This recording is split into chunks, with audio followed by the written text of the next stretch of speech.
Good morning, metalheads of the internet, and welcome to a brand new episode of the Metal Meltdown. Today we are talking about a brand new solo studio album from Iron Maiden lead singer Bruce Dickinson entitled The Mandrake Project. This is the 7th full-length studio album and the first in nearly 19 years from this heavy metal icon, and there are a wide plethora of valid reasons to be both excited and not excited about this information. Excited because, well, it's Bruce Dickinson from Iron Maiden. His resume kind of speaks for itself, you know? As a member of Iron Maiden, Bruce Dickinson has been responsible for the creation and release of some of the most iconic and influential heavy metal records of all time, including The Number of the Beast, Peace of Mind, Power Slave, Somewhere in Time, Seventh Son of a Seventh Son, Brave New World, and many more. And honestly, as a solo artist as well, Bruce Dickinson has put out some pretty solid, dare I say even underrated material. Records like Accident of Birth and The Chemical Wedding especially, I would argue, are hidden gems of the late 90s metal scene. But also not excited because, well, let's just be honest here. I know a lot of you maybe don't want to hear this, but you need to because it's the fucking truth, and it's happening whether you like it or not.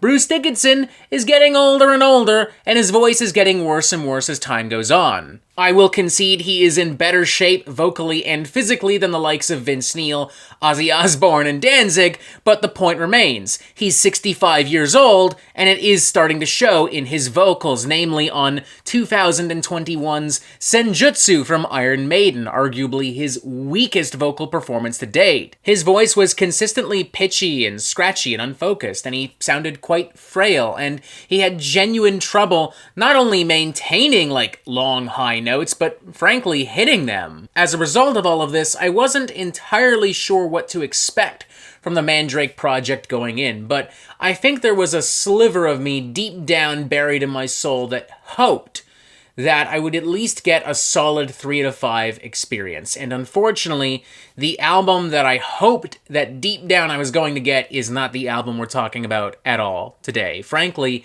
the Mandrake Project is a mess, and not an especially remarkable or fun one at that. Not only does Bruce continue to struggle vocally, in fact I'd make an argument he sounds even worse on this album than he did on the aforementioned Senjutsu, but the music also is just flat out fucking dull. It's slow and sluggish, there's no energy or momentum or enthusiasm to speak of whatsoever. There are a few twists and turns here and there, but none of them are implemented very well. The record mostly plays things very, very, very safe. I feel like if you ordered Senjutsu from Wish.com, or if there were an off-brand version of Iron Maiden making music, that's what the Mandrake Project would sound like.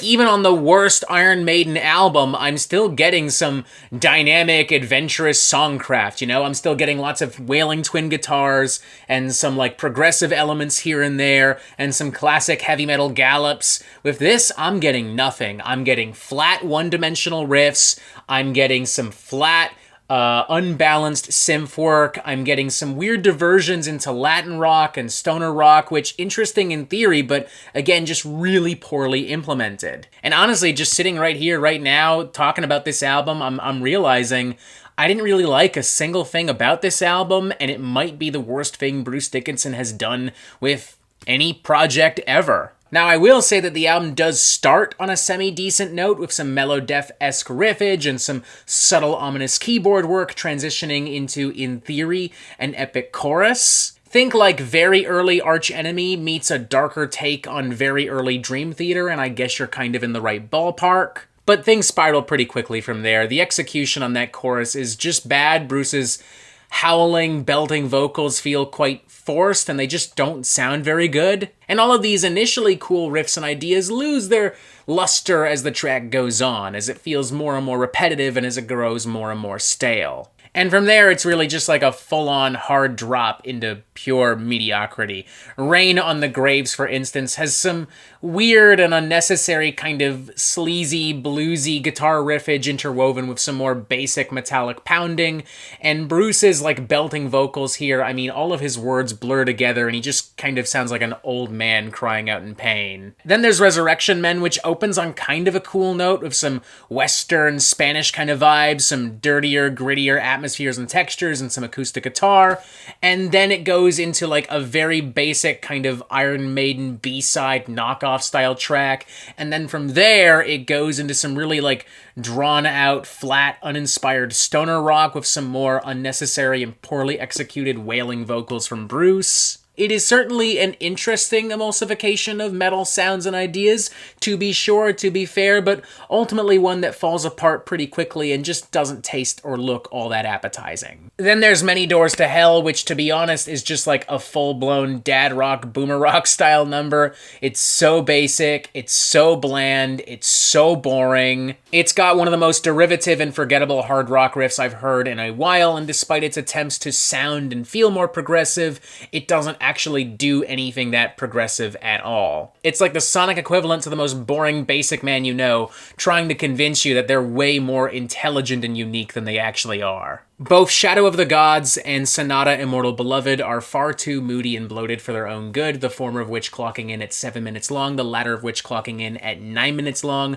Both tracks meander on some slow-paced, uninteresting, flat-out boring vocal sections. It's meant to be very dramatic and very poignant, but it just puts me to sleep. There are some potentially more cathartic little nuggets of music within these songs, but it just takes too long to get to these moments, and these moments, they're still not great. Like Shadow of the Gods, for instance, has this more like guitar-centric, riff-driven section with maybe one of the worst guitar tones on the entire album. Like it genuinely pulls me out of the moment. It's so bad. And for some reason, there's a song called Eternity Has Failed, which is essentially either a full-blown sequel to or an alternate version of another song, If Eternity Has Failed, from the Book of Souls from Iron Maiden, released back in 2015. Why is this here? I don't know, but I can tell you the original version of the song is way fucking better. Like, between the muddy production and Bruce's objectively worse vocal performance here,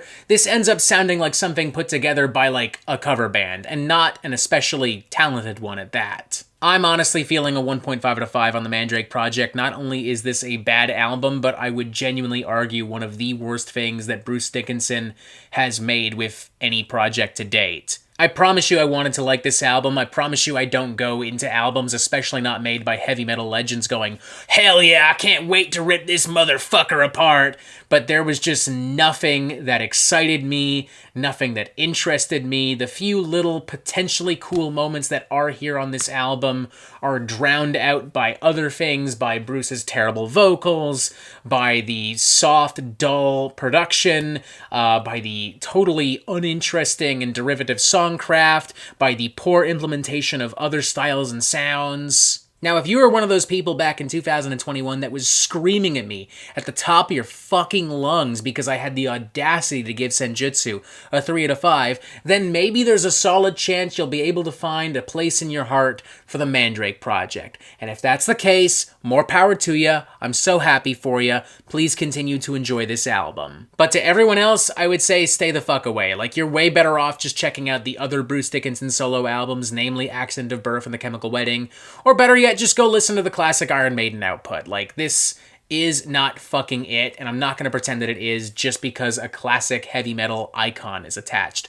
1.5 out of 5, it's bad, and it would be bad if it were released by any other singer. In fact, quite frankly, if this were released by any other singer, like if this were the singer of Saxon or Angel Witch instead of the singer of Iron Maiden, this would have gone straight in the albums I missed bin. And that is it for the Metal Meltdown. I'm not an expert, nor do I claim to be. So what do you think? Do you like this record? Do you not like this record? And what do you want to hear from me next? And thank you for watching. Make sure you press subscribe right here so you get updates on the Metal Meltdown e-fucking immediately. And as always, you have yourself a fantastic fucking day.